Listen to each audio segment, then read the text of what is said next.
Welcome to our house. This is the Screenplay Podcast. I'm your host, Evan Grenis, and with me, as always, is PGA Tour player Andrew Novak. What's up, everyone? Happy to be back another week talking more football. Yeah, Andrew's got his Carolina Panthers jersey on this week, repping another Right. second That's win of right. the season there for them. I've been waiting 2 months to have a reason to wear this thing. I know. Yeah, this was probably first round of fantasy playoffs for a lot of y'all. A lot of tough games this week. I know it was a tough week for me, betting wise, fantasy wise, just not one of my best weeks of football, but we got some more football left, so it's all right. Don't forget to follow us on Instagram, YouTube, and TikTok at screenplay_podcast. Got new episodes dropping every Wednesday at 8 a.m. How'd your fantasy playoff start for you this week? Yeah, I'm in the fantasy playoffs in 3 leagues. Made it through in two of them. The one league that I got knocked out in, I had absolutely no business making the playoffs anyway. I actually was sort of close to getting through, but Bijan, my defense, and my kicker combining for a total of zero point 0.4 points pretty much sunk me. So Yeah. yeah, it's tough there, but honestly, just making the playoffs in that league with the amount of injuries and just chaos I had with my team all year is kind of a dub. Yeah. I lost in my main league this week, put up 125 points, and team did fine. Just Mhm. ran into someone that was really hot this week. Happens. All right, Yeah, Monday Night Football. Seahawks beat Philly 20-17. Philly dominated this game, just couldn't find a way to close out the Seahawks. And when you let a Pete Carroll team hang around for that long, that can be trouble. Because they play tough. Hurts has two picks in the fourth quarter, and Drew Lock leads a game-winning drive down the field, hits Jackson Smith and Jigba for a pretty deep touchdown there. Eagles dropped their third game in a row. What did you see out of the Monday night game? yeah. We talked about how the Eagles have been tired, kind of leading up into this, and they needed one that they could win. And we were kind of hoping that this would get them on track. And they looked like the better team for so long, but they really just they couldn't put the foot down. I thought they ran the ball well, but they were the pass game was so poor for them. I think they needed to just full commit, go Buffalo, just run the ball like literally every play and just kind of lean on them. But I think they went for the kill shot a couple times. I think um, I don't know. I don't think that they committed to the run quite as much as they could have because they really were leaning on him pretty well with it.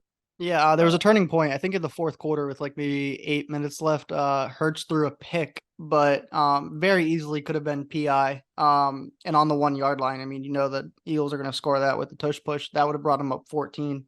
Almost ended the game, but the Seahawks got a pick and yeah, changed the complete dynamic of the game. I I don't know if that was just a pretty good play by the DB, but yeah, I mean there was definitely some contact. Go either way call. Yeah. Yeah, for sure, for sure.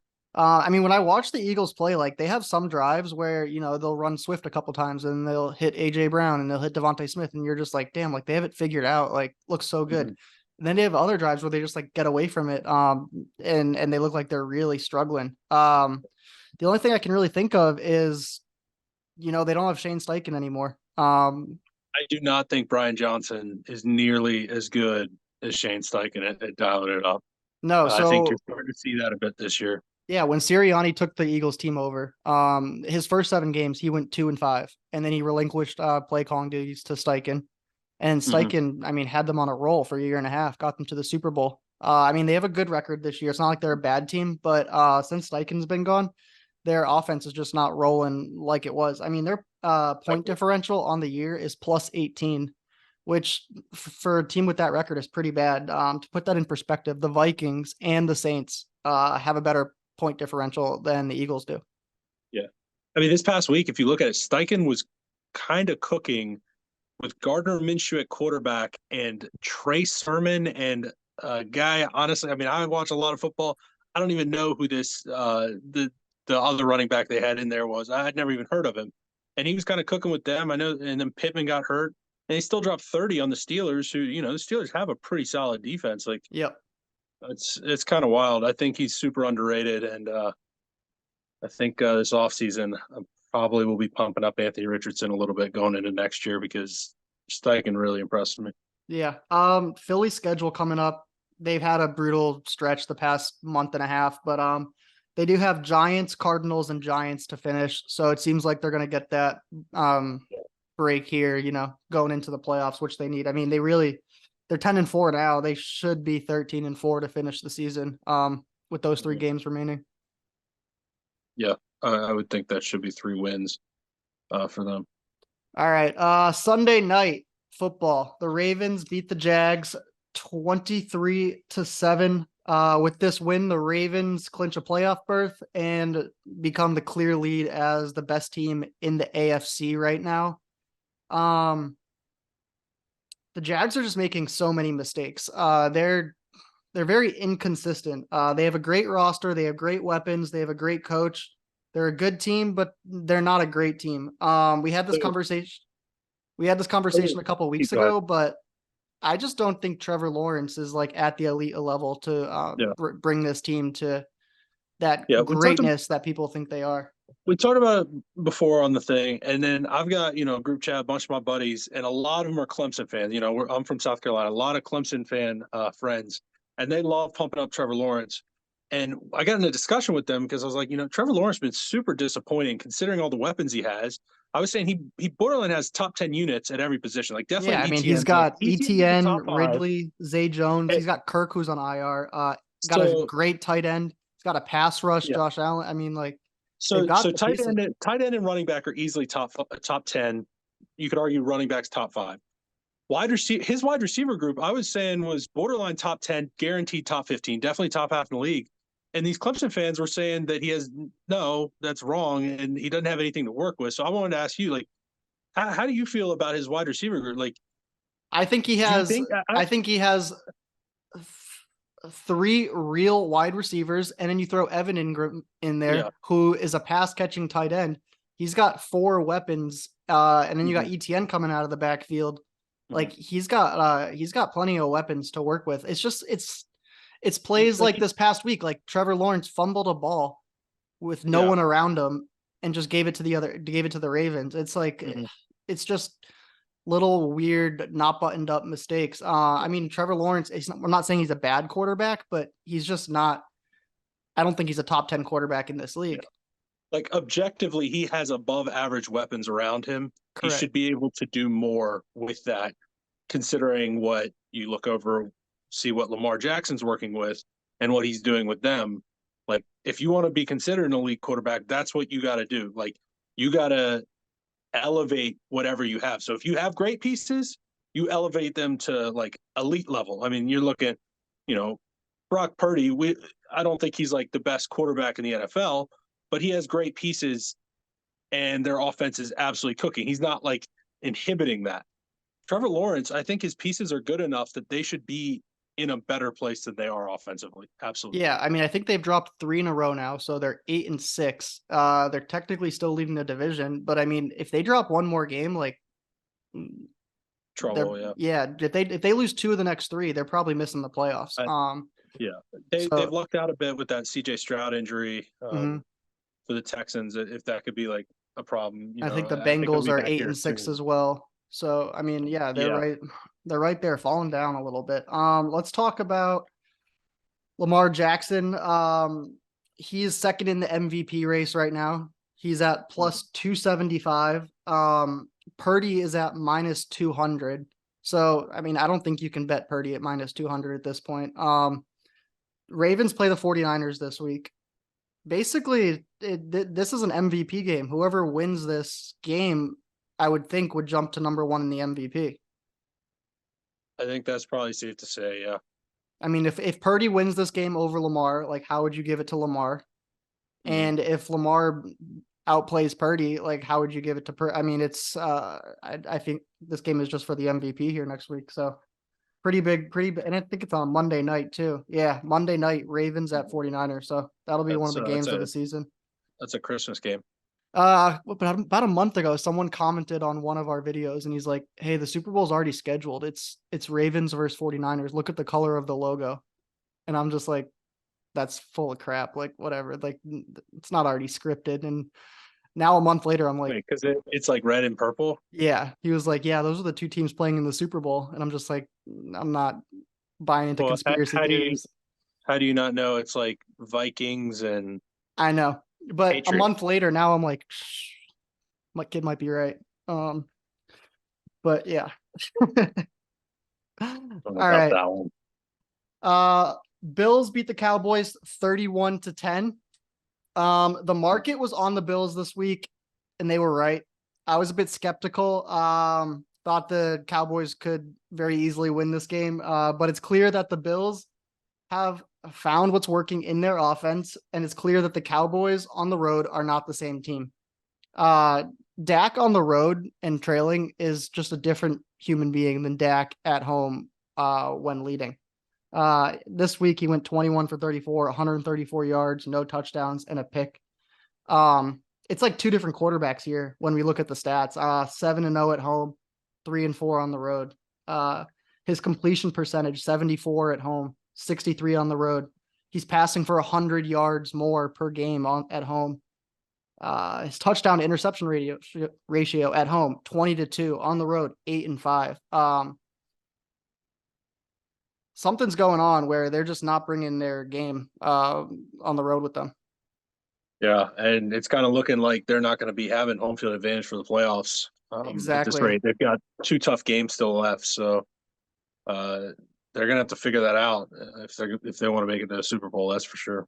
Yeah. And that's what's scary is that you're thinking about the playoff picture for their road games, and you're like, they're gonna have to go somewhere, and they've proven that right now they cannot do that and be consistent and win. Generally the run game travels, and I think that's where the Cowboys probably are the weakest. Potentially why Mhm. they might be struggling on the road here. Yeah, it was cold. It was a bit windy up in Buffalo this week. It was definitely a little bit tough to throw the ball. Um, but I mean, the Bills, they just ran all over them. I mean, that's all it was. It was, good old fashioned beat down. They just out physicaled them, and yeah, it was impressive. Yeah. I mean, I talked about it like maybe a month ago. I was like, I think the Bills found something with James Cook in the running game. Mhm. And they have. I mean, this week they played the Cowboys. Allen went 7 for 15. He threw the ball 15 times. That's it, for 94 yards and a touchdown. I mean, I know that's not a lot, but that's a lot closer to what Josh Allen should be doing than throwing it 45 times. Run the ball, and then, 3 or 4 times a game, let him be Superman, not 9 or 10 times a game. Cook had 221 total yards, 2 touchdowns. That's 5 straight games of 100 plus rush yards for Cook. Mhm. Um, I mean, Buffalo just played great. 28 first downs. It was their most rushing yards under McDermott. When Allen can throw the ball on 2nd and 4, 3rd and 1, that's when he can beat you. Not when they're, throwing it on first down, throwing it on second down, and they're 2nd and 9, 2nd and 10, and Yeah, he's forced to make some tough throws and turnovers. absolutely. Yeah, everything basically. Uh, I like Ken Dorsey as an offense coordinator, but man, once they've moved off of him, uh, they've started using the running back a lot more, running the ball more, even using the running back in the passing game a little bit more, and it's really, really opened it up Mm-hmm. um, for them. Yeah, James Cook has been, I mean, nice player. They need to keep using him Mhm. like they are. Absolutely. All right. 49ers beat the Cardinals 45-29. This is a tough one for me. I mean, this is as far as fantasy goes. So before this game, I had an 83% chance of winning. My team was playing well. Had T. Higgins go off. My Colts defense went off. I had some players doing some nice stuff. And then the person I'm playing, Ethan, um, has Christian McCaffrey and Debo on his team. So before the 49ers game, I had an 83% chance of winning. Post 49ers game, I had an 8% chance of winning. I mean, McCaffrey goes off for 3 touchdowns and Debo goes off for 2 touchdowns. That'll do it to you. Mhm. Yeah, I mean, the San Francisco offense is definitely like kind of funneled. It goes through McCaffrey, Debo, Ayuk, and Kittle, and you don't really know who exactly is going to have the day. CMC is probably going to get his at some point, but out of the other three, like somebody's going to go off. You don't quite know who, but yeah, definitely kind of fell on the wrong side of that one for you. Yeah. CMC, he is the fantasy cheat code. I mean, if you just have him on your team, you're almost guaranteed for the playoffs. And then, I mean, he doesn't score any less than like 25 points a week, and he In scores upwards of like 50. Like it's, in the league I got knocked out in, there's a guy. So it's a auction league with a $200 budget, and you can keep a player each year for 10 more than what you had previously kept them, or 10 more than what you purchased them the previous year. yep. Like I kept McCaffrey for 90 this year. Everybody was clowning him like that's absurd, and like people are like, man, he's probably going to keep him for 100 next year. Like, Yep. why would you? He's more than half the team. Like he literally, this man is borderline going to win a championship. He's one of the better teams simply He's because worth McCaffrey about drops he's worth 40. about 3 players. Like, Yes, I mean, when you put up 40, he's that's untradeable. Like if you have him in fantasy, you can't actually trade him because there's no way to recoup enough value across like you'd have to his get like a like if starting you you'd talk have to about get like a starting quarterback and like a wide receiver one.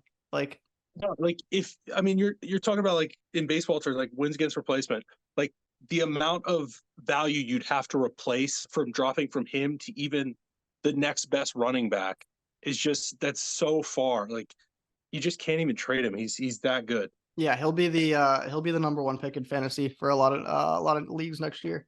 Um yeah, I mean, it's crazy to me that Christian's not a little closer in the MVP race. I honestly think they should just call it best quarterback of the year and then Yeah. player I of mean the that's how year. I that's mean, how it is it's though. Like they have two different awards. There's the offensive player of the year and then there's the MVP. I And know, the but offensive call it player what of it the year, is. It's like, yeah, but they're different things though. The offensive player of the year, like Justin Jefferson won it last year. Like he was the player of the year. MVP isn't player of the year. It's the most valuable player. right. Now, in my opinion, that's Lamar. Because if you take Lamar off the Ravens, they are not doing much offensively. Hmm. But I mean, Brock Purdy's got this team cooking. I know McCaffrey has like kind of unlocked this team in what he's able to do. I know Purdy said like McCaffrey should get it. We'll see. And then We'll see how that McCaffrey goes. came back and said, no, Purdy should get it. They're Yeah, just well, pumping each other up. they're team players, Yeah. whatever. But um, I think I do think it's tough to like look at Purdy as like a clear MVP. I think that's why it's a bit muddied because although he's having an unbelievable season, there's probably a few quarterbacks that could step in with that roster and be able to also cook kind of with what they've got. Yeah. So it'll be interesting to see how the MVP kind of shakes out. Yeah. I think it'll be But decided this week, I like we were think I talking. think that I'm actually more excited to see McCaffrey versus. It's really unfortunate he got hurt, but McCaffrey versus Tyreek for Offensive Player of the Year was shaping up to be an incredible battle. I Yeah. think McCaffrey's probably taking a little edge now after having this crazy performance this week, and then Tyreek being out. Yeah. He's Unfortunately, on pace for 24 touchdowns at this point. He's Mhm. doing crazy things. All right. The Bucs beat the Packers 34-20. I think everyone thought that the Packers would be able to handle the Bucs at home, but that was not the case. Baker and the Bucs are just a tough out right now. Baker went into Lambeau and possibly played the best game of his NFL career. He is the first QB ever in history to have a perfect passer rating at Lambeau Field. Tough place to play. He went 22 of 28, 381 yards, 4 touchdowns, no picks. The Packers defense is looking pretty weak right now. They're 22nd in the league, allowing about 350 yards a game. And the Bucs were able to eat. Mhm. I mean, the Packers defense, Jordan Love's playing, he's playing decent. He had good numbers this week, 29 for 39, 284, 2 touchdowns, no picks.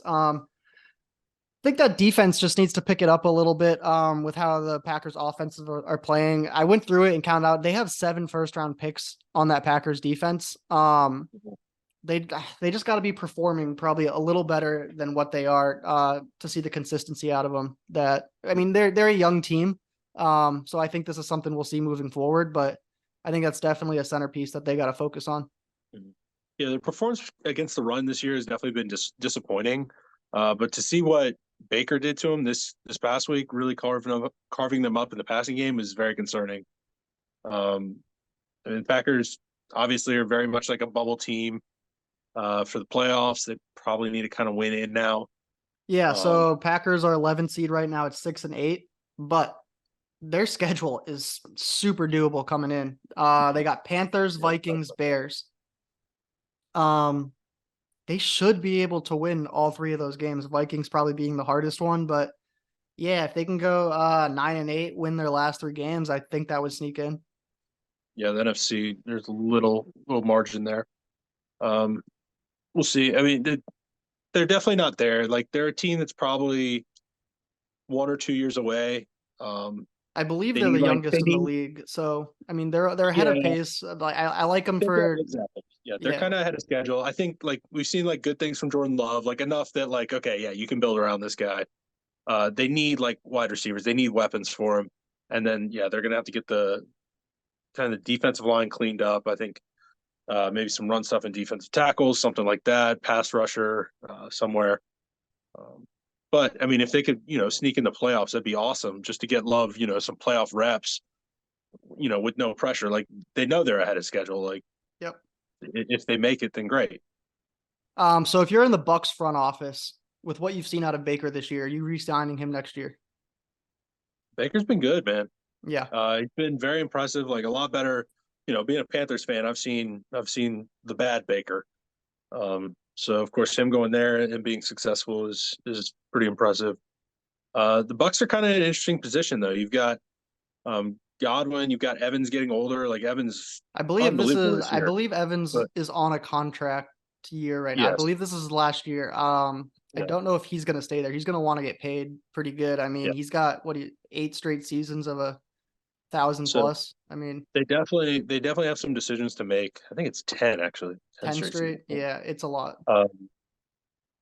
But Baker's been pretty solid. Like if they do want to go rebuild, they could absolutely kind of re-sign him, say like, okay, we're going to take 2-3 years to flip this team, build up the lines, build up everything, and then maybe after the third year or second year, whatever, go get the rookie quarterback, and he could sit maybe behind Baker for a bit or something like that. I mean, he's shown to be serviceable. He does have some decent wide receivers, probably better wide receivers than he had when he was at Carolina, but he's done good things. He hasn't turned the ball over at like a crazy clip. He still takes a decent bit of sacks, but you know that's just kind of how it's going to be with him, I think. Yeah, so they lead the division right now at 7-7. The Saints are also at 7-7, and they play the Saints in 2 weeks. So in all likelihood, that's gonna be the game decider for who's gonna win that division. I mean, they're also playing the Jags and the Panthers. Should beat the Panthers, but yeah, these next 2 weeks for the Bucs, Jags and Saints are going to be really important. See where they're at going forward. Yeah, Texans beat the Titans 19-16. With CJ Stroud out, Tank Dell out, Nico Collins out. Case Keenum was able to go in and get a win. Which is why you need a legit backup in this league. And yeah. yeah, Case Keenum proved he's a legit backup. Beat your boy Will Levis. What happened there? I like Will Levis as a quarterback. I don't like what is around him. I Yeah, don't like the Titans team. I like Will Levis as a quarterback. Yeah, but the Texans keep pace in the AFC. They're the 8th seed. They're just outside the wild card. They needed that win to stay in it.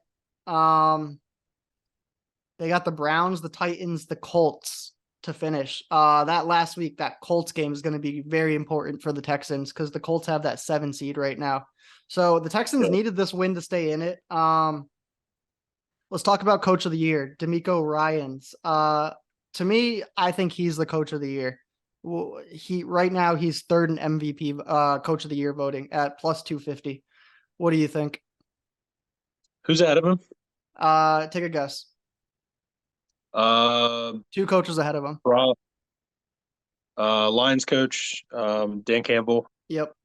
and I don't know, like McDaniel or Shanahan or something weird like that. No, Shane Steichen jumped up to the It's top like spot. honestly, yeah, I'm okay with that. I'm cool Yeah, with that. I am too. But he's Um, made a big leap up over the past 2 weeks in his Coach of yeah, the Year. yeah, I think that's fair.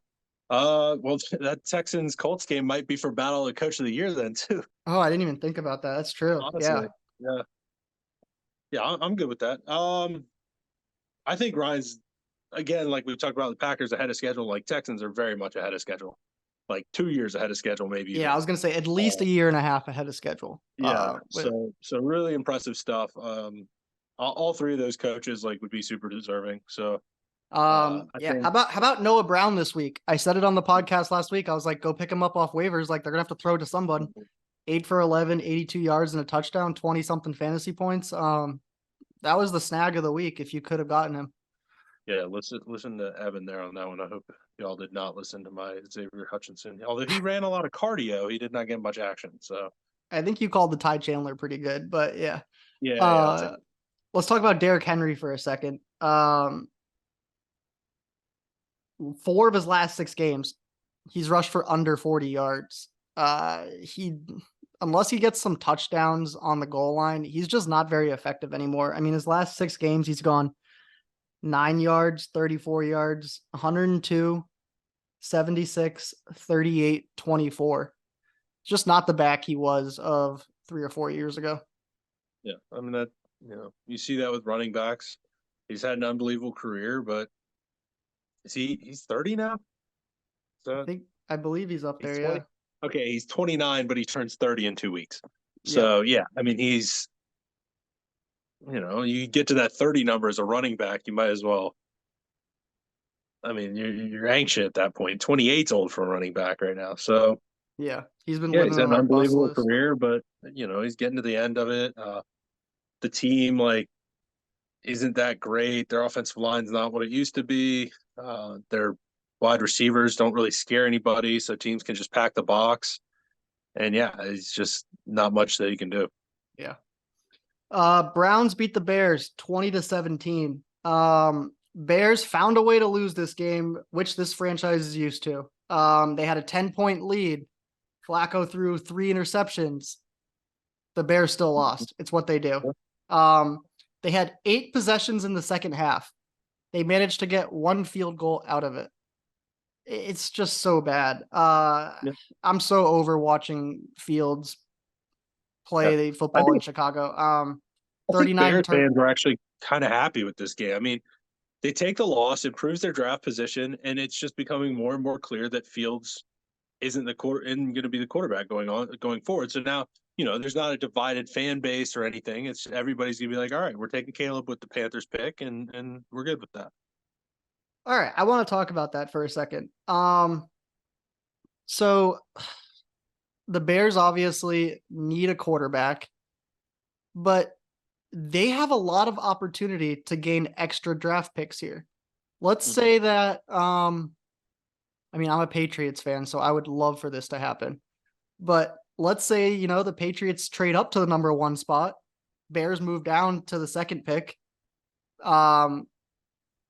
They can take a quarterback at 2. They can trade down even further, take a quarterback. I mean, there's 4 or 5 legitimate quarterbacks in this draft that they could take. If you trade down a couple spots, get a quarterback still, and get a couple more draft picks to help that guy out, it's not the worst decision there. That would entirely come down to your scouting department, though, because if you have the first overall pick and all your scouts are like, all right, Caleb's the best quarterback, then you're not going to trade down because you're going to take Caleb at 1. Now, if you think the Patriots want Caleb and your scouts are all like, you know what, we like Drake May more or something like that, or maybe they're like, hey, we really like Jaden Daniels. We think he's great. And you think you can get him at like 3 or 4, then yeah, go for it. If you want to roll the dice and take that risk. But if everybody's coming back like this is the guy we want, then I think, especially considering you have the 2 early picks, since you have the Panthers extra, like you absolutely just take the guy that you want more. And then if you want to trade down and get more picks with, say, they have like the 5th or 6th pick off their own pick, then you can do that. But Yeah, I'm no, just I saying think there is a potential for them to get an absolute haul for that number 1 pick yeah, and to still and they pull could. a really good And quarterback. they got a haul last year for that first pick. But last year was a different circumstance because they thought Fields might be like the future. Mm-hmm. And I think they're kind of I'm just realizing thinking, like, when's the okay, I last don't know time a about that. first pick has really worked out like as great as everyone thought, except for maybe Andrew Luck? Joe Burrow, Yeah. Okay. Cam Newton. All right, you're proving my point, but you're proving my point wrong. But I mean, there's just I feel like more often than not, it's not the quarterback that's I selected mean, first that ends up being the best one of the draft. We're dumping on Trevor Lawrence, but I wouldn't say he was like a complete flop as a first overall pick. Like he's still a pretty good quarterback. I just don't think he's like a top 8 quarterback in the league. Yeah. All right, fair enough. Like if say the Bears go out and get a Trevor Lawrence level quarterback, say that's what Caleb ends up being, Yep. that's still not the end of the world. You can still like if you build around that, you can make playoffs. Like the Jaguars are still probably going to make the playoffs, even with like Lawrence, not playing that well. They've had injuries and stuff. Like the Bears can still build around that, but Hmm. like you also have the ceiling of like getting an elite player. Yeah. All right, let's move on to the Dolphins and the Jets game. The Dolphins beat the Jets 30-0. Tyreek didn't even play in this game, which sucks because we want to see him get to 2,000. Don't think it's going to happen now with him skipping a game. But the Jets get blown out 30-0. I think there are some serious questions now. If Saleh has lost control of the locker room and the team. Why are you You shaking your keep head? trying to get me to say this. No, Salah's getting another year. He's not going anywhere. He gets a completely clean slate because they don't have Aaron Rodgers. That's is what it is. He's not going anywhere. He's going to get his chance next year. That's just it is what it is. I think I Hackett was sucks. on that boat until you're seeing the organization turn into an absolute circus. It's new stuff every week. That's New York, man. It is what it It's is. we're gonna put Zach Wilson in and he's our starter, and then oh no, we're taking Zach Wilson out because he's bad, But and he it's got we're gonna hurt. hire all of Aaron's friends because that's what Aaron wants. And He got pulled out of the game because he was hurt. It had nothing to do with him being 4 for 11 for 26 yards and taking 4 sacks for 40 yards. He's hurt.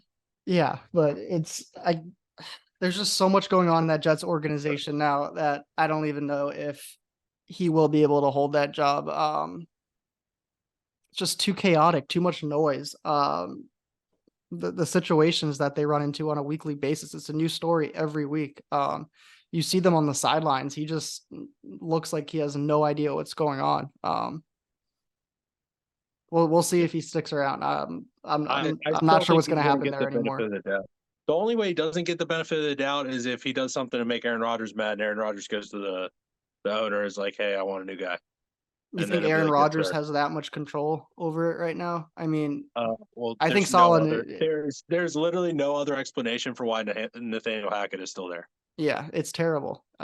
He is not good, but Rodgers loves him, so he's there. That's Nat bottom Hackett line.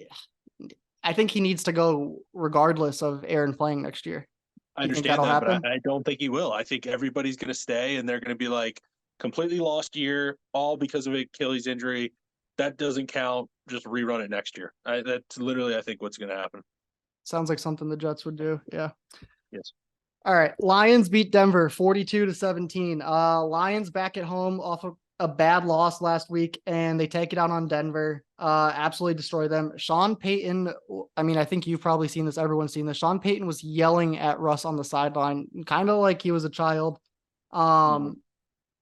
I mean, I know Russ has been better this year, but it's pretty obvious he's not the QB that Sean Payton wants. How long do you think this relationship will last in Denver? I mean, he's playing better. We know that we've talked about it all year, but Peyton's Um, obviously going to be there a lot longer than Wilson is. Like, what do you how think much this stands for? longer? How much longer does he have on that contract? I mean, you're not really getting out of that contract. I don't think. Maybe the last year you might be able to chop and just eat the dead money. Um, I really don't know what Peyton's looking for in a quarterback. I think he's very demanding of his quarterbacks, and he's kind of lucked into having Drew Brees that was kind of that perfect fit. But uh, I just don't know. Like I don't know how many of those guys are coming out of college these days. Like Your I don't know. perfect pocket passer who doesn't make turnovers. Yeah, I don't know. That's not really the college game. That's not the guys you're really getting coming out of college. I think he's going to kind of struggle maybe to find what he's looking for. I think maybe the guy across the field, Jared Goff. I mean, that maybe that could have been a good fit, but Yeah, Goff is cooking this week. I don't know. I'm not like the biggest Sean Payton believer. I know you've been big on the Denver train recently, but I still am. you know, To be clear. Denver is 7-7. They're the 11th seed right now, and I fully believe that Denver is making the playoffs still. Okay, you said Super Bowl last week, so just Well, they got to make the playoffs first, and then once they're in do that. there, it's a Okay. given. Okay. But at 7-7, listen to their schedule coming up. Patriots, that's a win. Chargers, that's a win. Raiders, probably a win. That's 10-7 and in the playoffs. An absolute joke of a schedule. Oh my god. I know. I mean, they're definitely going to beat the Patriots. They're definitely going to beat the Chargers. It's going to come down to that Raiders game. I still think they make the playoffs and do something, make some noise. So yeah, I don't hate my Super Bowl bet from a month ago. We'll see where it goes. Who are they even gonna? If they sneak in as like the 7 seed, actually, if they finish 10-7, they wouldn't even be the 7 seed, would they? I don't know. 'Cause Yeah, I think we were just talking about the it would be like they got Bengals, Texans. Texans, Yeah, it'd be Colts. close. So they'd probably be 10-7. They'd probably be like the 6th seed, So the 1 seed's probably the Ravens. So they honestly might be playing like the Chiefs or something then. which they have Chiefs or beat. Chiefs or Dolphins. Anything can happen in the playoffs. They just got to get there. Yeah, losing to both those teams. All right. This isn't a game, but we've been talking about this all year. The Brandon Staley coaching job in the Chargers. He was fired. Thank God it was about time. When you lose 21-63 on a standalone game, when you're already on the hot seat, that'll do it. The Chargers president had a quote today. There's no limitations on our next coach, which tells me that they are willing to actually pay for someone this time around instead of go on the cheap. So right now, who do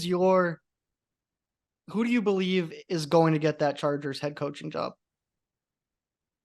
Who I believe gets it and who I want is two different names. Well, let's hear I got both. Who I do got you a want buddy. and who do you believe?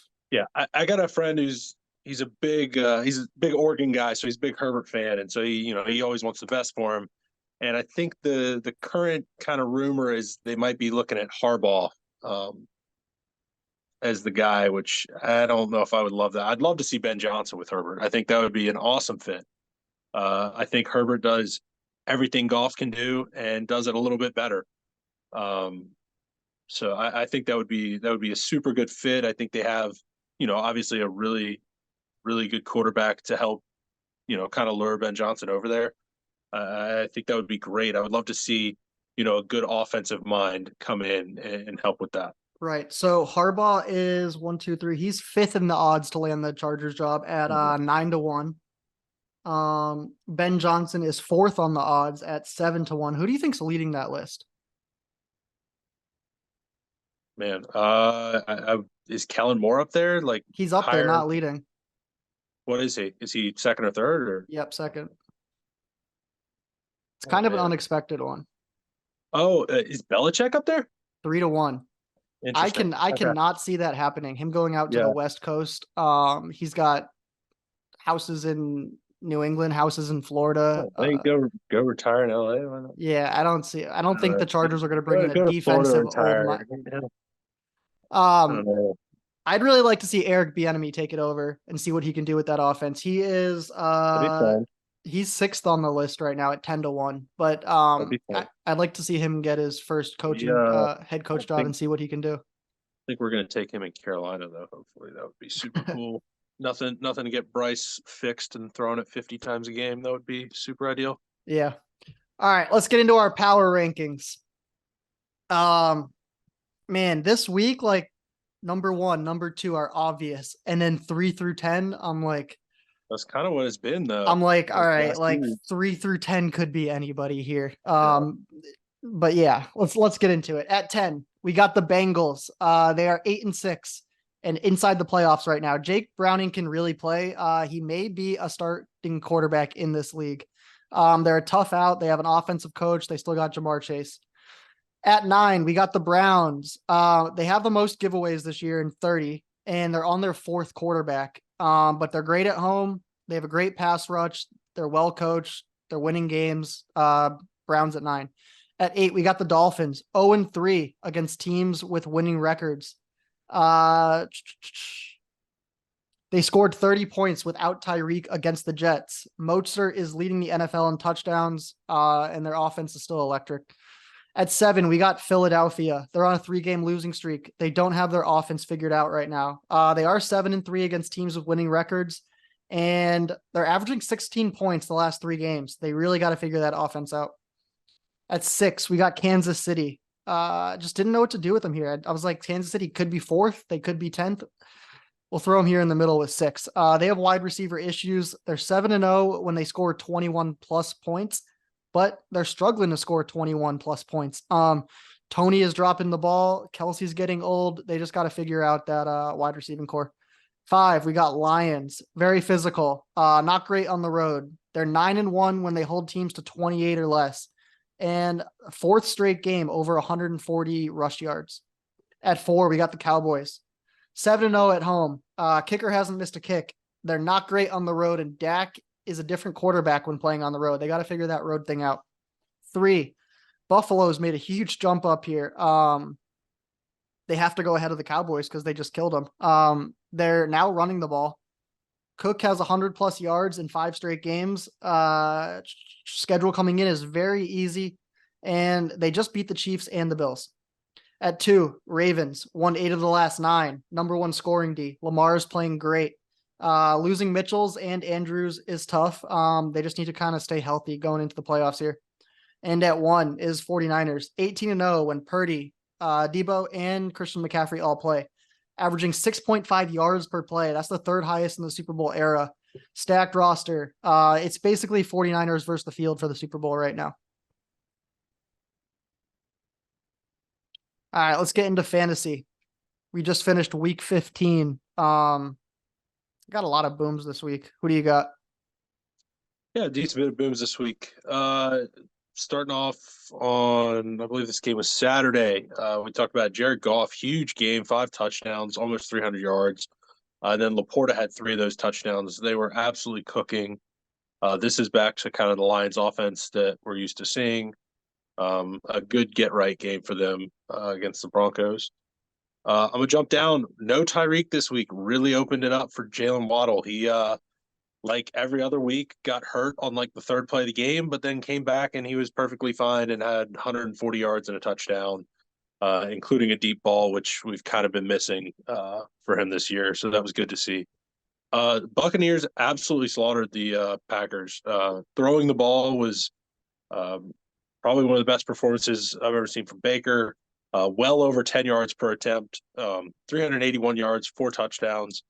Rachaad White caught one. He also had a decent game on the ground. And then Chris Godwin, best game in a while, 10 for 155. It was really nice to see that for him. A guy that's been on a heater lately, and I think he just has really good chemistry with Joe Flacco, is David Njoku. 10 catches, 104 yards, and a touchdown. He's looking like a borderline top 6, top 8 tight end right now, with how that offense has been clicking with Flacco slinging it around. He's uber athletic, like freakish athlete. He was a high jumper in high school, a good one. Freak athlete, and he's making good things happen with the ball in his hands. We touched on earlier, McCaffrey had just absolute heck of a week. High scorer of the week, yeah. Yeah, 115 on the ground and a touchdown, 5 for 72 and 2 touchdowns. I mean, he just living in the end zone against that Cardinals D. Huge week for him. Kyron Williams had yet another huge week on the ground. The Rams' run game has been really impressive with him. I think Over 150 he's got yards. 5 games in a row now over 100 yards rushing. Yeah, so over he's been 150 this past week, and a touchdown. He also added 5 catches, so he's getting some work through the air as well. And then lastly, we talked about James Cook. Huge week for the Bills against Cowboys. Over 200 total yards, 179 on the ground and a touchdown, and then 2 for 42 and a touchdown in the air. Definitely won some people some playoff matchups for sure this week. Yeah. I'll throw in Cooper Kupp finally got back on the boom list, 111 yards and a touchdown for 25 fantasy points. Rashee Rice every week has just been getting a little bit better. This week he finally boomed out, went 24 fantasy points, 9 for 9 and a touchdown. Ty Chandler, you called this. You said get him in there. 25 fantasy points, 157 total yards. Terry McLaurin had a good game, 26 points. Amon-Ra St. Brown, 24 points. And Jordan Addison, 29 points. Lastly, we'll throw those defenses in there. We had some really high scoring Ds this week. The Raiders put up 29 points. And the Dolphins put up 24 points. If you had either one of those playing in your playoffs, you're probably pretty happy. Yeah.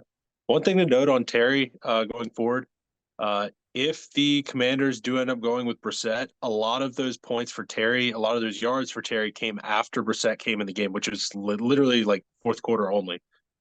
So it could be a chemistry thing there. So if it is Brissett going forward, you might have some good value with Terry. Yeah. All right. Who busted this week? Austin Eckler might be washed, or that offense is just terrible. Maybe a little bit of both. He had 5 carries for 9 yards this week. Just truly awful. He only had 4 catches for 29 yards on top of that. So really rough week for him. Javonte Williams had a really rough week in a game they kind of got blown out by the Lions. Just, didn't really get anything going. Only had 27 yards on the ground. Didn't really do much through the air. Actually had negative yards through the air. So poor week for him. Arthur Smith is pretty much the worst thing that ever happened to fantasy. I hope he loses his job as soon as possible, because that guy truly just ruins Sundays for everybody that has players on his team every single week. How does Bijan have 7 carries? He can have 7 carries in one drive. How does he have 7 carries on the game?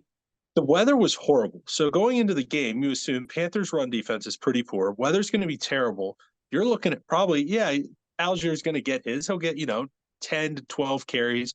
Bijan's got to be getting 20 plus for sure this game, because they're just going to have to pound the ball. No, let's give it to Desmond Ridder to throw the ball inside the red zone for picks. He almost got out-touched by Cordero Patterson, who had 5 carries for negative 2 yards.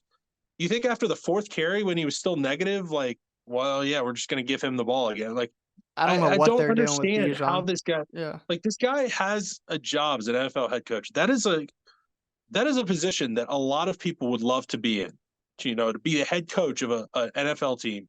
And this guy just doesn't even care about his job. He doesn't care about winning games. All he cares about is just ruining all of these people who he thinks they think are smarter than him, because he's like, oh, well, they don't know what's right to do. Buddy, you barely had 200 yards of offense against the Carolina Panthers and you lost. Oh my gosh. He is a complete idiot. But yes, Bijan, horrible game for him. He did have a fumble, but that was a little bit later in the game. That was comfortably after he already was getting no work. So that's not what caused it. Just terrible game for him. And we seriously hope for next year for his fantasy relevance that Arthur Smith is gone, because gosh, he is just the worst. Every single player on the New York Jets, which there's only 2 startable fantasy players, but all of them terrible. Offense didn't hit 100 yards until the last 2 minutes of the fourth quarter, I don't believe. Garrett Wilson, 3 for 29, terrible. Breece Hall had 6 carries for 12 yards, and I think he had 1 catch. Yeah, 1 catch. Just awful. The Jets offense was a nightmare. We talked about Derrick Henry. He pretty much is touchdown dependent at this point. If he doesn't score, it's going to be bad. He didn't even average a yard per carry. He was less than 1 yard per carry this week against the Texans. Just truly forgettable game for him. And then Dak, he's been killing it this year, having a great season, and put up an absolute stinker against Buffalo. Only 134 yards passing, no touchdowns, threw a pick. Had a little bit on the ground, but that was super disappointing for him. Yeah. I'm going to go Zay Flowers, 1 catch, 1.7 points in their win. The Cowboys defense with 0 points, normally a little better than that. I think this is kind of funny here. Not a big name player, but Deontay Foreman, minus 0.6 points on 6 carries. Rushed the ball 6 times for minus 6 yards. Yep. Terrible. Najee Harris lives on this list, 1.3 points on 12 carries. I said this last week, don't start Gabe Davis. He had 0 points again, 2 weeks in a row, 0 points. King Just of cardio. I know. And then I said don't start this guy as well.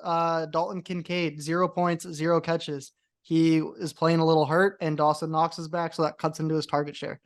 All right, week 16 starts. Who do you got? All right, this is a little bit cheating because he's a really good player, but he had a pretty poor week this past week. Devon Achane is playing the Cowboys. We saw what just happened to the Cowboys. I'm sure Mostert's going to get his, probably going to get in the end zone, but there'll be plenty enough to go around. It's going to be a huge running week for the Dolphins, I believe. So Achane, you got to get him in there. I think there's really good potential for him this week. I'm going to go Adam Thielen this week, playing the Packers. Packers just got absolutely cooked by Godwin out of the slot. I think you're going to see a lot of Thielen out of the slot this week for the Panthers. So I'm going to roll with that and say that he has potential for, a week that looks a little closer to what he had earlier on in the season than the last few weeks. And then lastly, I whiffed badly. I had him on my sit list last week. Bailey Zappi loves Hunter Henry, like really loves him. And Denver just got absolutely cooked by Laporta for 3 touchdowns. So I'm going to go Hunter Henry. If you're looking for a tight end streamer this week, absolutely Hunter Henry. Yeah, Denver is last versus tight ends in allowing points. So if you have Hunter Henry, get him in there this week. Rashee Rice, there's no reason he should be on the bench. He's like Kansas City's #1 now. Noah Brown, talked about him last week. I like him staying in there with the injuries that the Texans have. You mentioned this earlier. Njoku, keep him in there versus Houston. They've allowed 50+ yards to tight ends 5 of the last 7 games. If you got Freiermuth, gonna want to get him in there. Bengals, they are terrible versus the tight ends. Freiermuth should get some touches this week. And I know we just mentioned Gabe Davis on the bus list. I like him in there versus the Chargers. He's had a couple 0 weeks, so he's due for a big one here. And the Chargers suck. So let's get Gabe Davis back in the lineup for this week. Week 16 sit. Who you got? I was struggling to find too many matchups that I really hated. But Keaton Mitchell out for the year. A lot of people are going to be on Gus Edwards, thinking, he's going to get more work. They are playing the 49ers this week. I still think he's super touchdown dependent. I think if they get down in this game against the 49ers, you're going to see a lot more Justice Hill. I don't love Gus Edwards this week. And then a second one, a little bit of a surprise, but Tony Pollard. I think this Dolphins Cowboys game, it could shoot out a little bit, but I think it's going to be a little bit faster paced. And the Dolphins' run defense has actually been pretty solid. They really stuffed up the Jets this past week. I think you might see maybe more passing game work. Like Pollard can definitely catch the ball, but I think you'll see, a bit of Rico Dowdle worked in there. And I think they're just really going to throw it a lot. So I don't love Tony Pollard this week. All right. I have D-Hop versus Seattle. D-Hop's really the only target that Will Levis likes, and he's going to be covered by either Tariq Woolen or Witherspoon. It's just a bad matchup for the Titans there, throwing the ball. Isaiah Likely versus the 49ers. He's been doing great things with Lamar, but the 49ers have not allowed a tight end to score double-digit points all year in fantasy, so it's not a good spot for Likely. And then Darren Waller versus the Eagles, another tight end. The Eagles have not allowed more than 8 fantasy points for tight end the last 3 weeks. So look for them to keep that going. Do not like the spot for Waller there. All right, gambling. Let's get into the lines of the week. Another just sporadic week of games every day. We'll go through them here. On Thursday, to kick it off, we got Saints at Rams. Rams are favored by 4. On Saturday, Bengals at Steelers. Steelers +2. Also on Saturday, Bills at Chargers. Chargers getting 10.5. Sunday, Colts at Falcons. Falcons favored by 1. Packers at Panthers. Panthers getting 5. Browns at Texans. Texans are 2.5 point favorite. Lions at Vikings. Vikings +3. Commanders at Jets. Jets -3. Seahawks at Titans. Titans +2.5. Jags at Bucs. Bucs +1. Cardinals at Bears. Bears 4.5 point favorite. Cowboys at Dolphins. Dolphins 1.5 point favorite. Patriots at Broncos. Broncos are 6.5 point favorite. On Monday, we got 3 games.